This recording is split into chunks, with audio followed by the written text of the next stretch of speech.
भारतीय शेयर बाजार में साल 2024 में काफी अस्थिरता रही। घरेलू और वैश्विक घटनाओं का असर शेयर बाजार में उतार चढ़ाव के रूप में देखने को मिला। साल के अंत में 30 शेयरों वाला benchmark index Bombay stock exchange पिछले साल अपने समापन स्तर के मुकाबले 6000 अंक से ज्यादा बढ़ गया। इसी तरह नेशनल स्टॉक एक्सचेंज का बेंचमार्क इंडेक्स निफ्टी 2024 में पिछले साल के आखिरी कारोबारी सत्र में समापन स्तर से करीब 2000 अंक ज्यादा रहा। The year 2024 was a year of a big traction in the market. We have witnessed significant volatility and action in the market. We have had unprecedented elections in the largest democracies in the world. Most countries have gone through the elections, and also colored with a lot of geopolitical events where multiple countries going ahead with the escalations and war, and also significant actions coming from the central bankers. On the bedrock of so many events, we had a very volatile year, but at the end of the year, markets, equity as an asset class has been an outperformer compared to all other asset classes. So Indian markets are amongst the best performing markets in the world.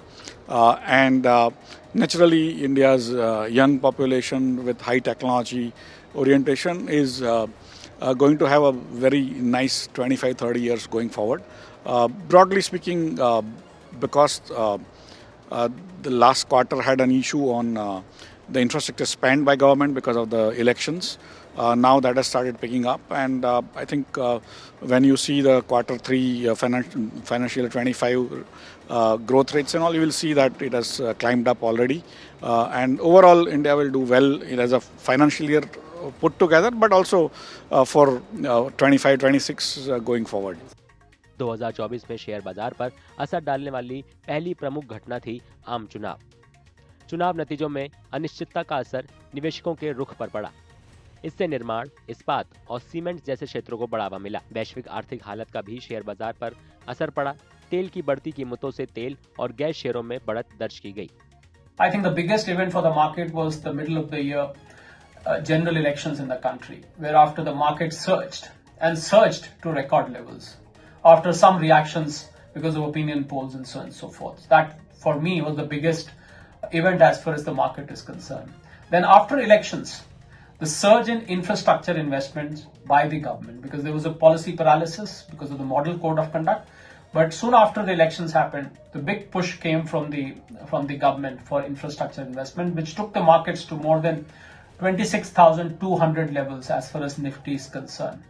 बाजार ने global economic परिस्थितियों पर भी react किया। तेल की बढ़ती कीमतों के कारण तेल और गैस शेयरों में बढ़त हुई। शेयर बाजार को आगे बढ़ाने में प्रौद्योगिकी सेक्टर का अहम योगदान रहा। इन्फोसिस, टाटा कंसल्टेंसी सर्विसेज, विप्रो और एचसीएल टेक जैसी दिग्गज कंपनियों ने साल के अंत में अच्छा मुनाफा कमाया। अमेरिकी फेडरल रिजर्व ने लगातार 3 दरों में कटौती का ऐलान किया। इसका भी शेयर बाजार पर असर पड़ा। नीतिगत दर में 100 बेसिस अंकों की कमी हुई। घरेलू दरों को स्थिर रखने के लिए भारतीय रिजर्व बैंक के फैसले का असर शेयर बाजार पर पड़ा। बाजार को स्थिरता मिली, जिसका असर बैंकिंग सेक्टर और वित्त बाजारों पर पड़ा। Fed's decision to cut the interest rates in the US ideally should have had a very, very positive impact on the banking and finance sector. But correspondingly, the Reserve Bank of India decided not to reduce the interest rates for the time being because of the inflation concerns, particularly food inflation. So which has sort of brought in a bit of stability in the banking and financial sector in India. 2024 में IPO से जुड़ी गतिविधियां बढ़ी। BSE IPO सूचकांक लगभग 35% बढ़ गया। Take और उपभोक्ता सामानों वाली कंपनियों के आईपीओ महत्वपूर्ण रहे। After 2021, a record collection of more than 1 lakh crore by IPOs. We saw more than 50 rounds of IPOs coming in this year. There was almost a boom in the IPO market. And this can only happen if the markets in general are performing very well. Otherwise, new companies or new investments would not attract attention from the investors and they get discouraged. So this was a good sign for the market. We have been the economy having the largest number of IPOs. Last count I think I did, was 198 IPOs, out of which most of them were SME IPOs, but more than, I think, 55 IPOs were main board IPOs. So I think India is currently doing well in IPO, but naturally country of this size growing at this pace might require probably many more companies every year for next 25-30 years to come and list themselves and create wealth for their founders, but also for the rest of the economy. साल का अंत करीब आने के साथ ही equity बाजारों में सकारात्मक रुझान को जानकार खास मानते हैं। उनका मानना है कि इसकी वजह घरेलू स्तर पर मजबूत लिक्विडिटी, अर्थव्यवस्था के मजबूत बुनियादी सिद्धांत और नीतिगत स्थिरता है। जानकारों का अनुमान है कि 2025 में भारतीय इक्विटी बाजार अच्छा करेंगे। हालांकि मध्य पूर्व और रूस यूक्रेन तनाव की आशंका जैसे बाहरी कारकों का नकारात्मक असर भी पड़ सकता है।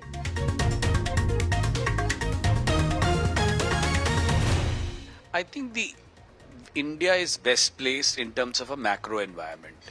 We have a political stability in India.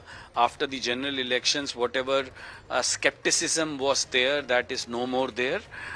We've seen the outcome of state elections, favorable outcome for the incumbent government, and we believe that with the political stability, growth coming back, I think Q3 will show us that we are on track to the growth. Well, I see a further push from the government on the economic reforms and the liberalization measures, which will definitely propel the market. We are seeing more of infrastructure investments coming from the government to take India to being a developed economy. I think that impetus would definitely be speeded up during this year.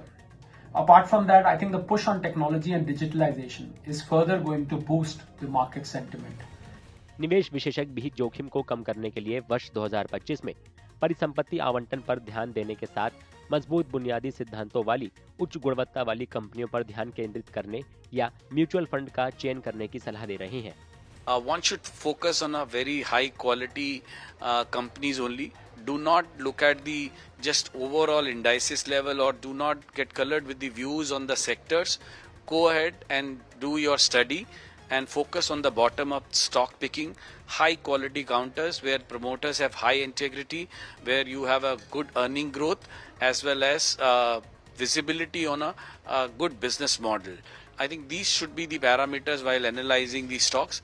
And if one can't devote their time and energy and resources on analyzing these counters on their own or the companies on their own, I think mutual funds are a great route, and focus on the asset allocation based on their risk appetite is definitely a one way to mitigate the risk.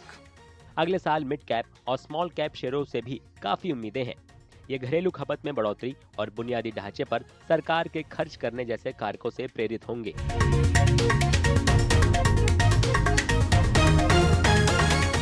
अगर आप ये video YouTube पर देख रहे हैं तो हमारे channel को सब्सक्राइब करें और बेल आइकन को दबाना ना भूलें। अगर आप Facebook पर ये वीडियो देख रहे हैं तो हमारे पेज को लाइक करें।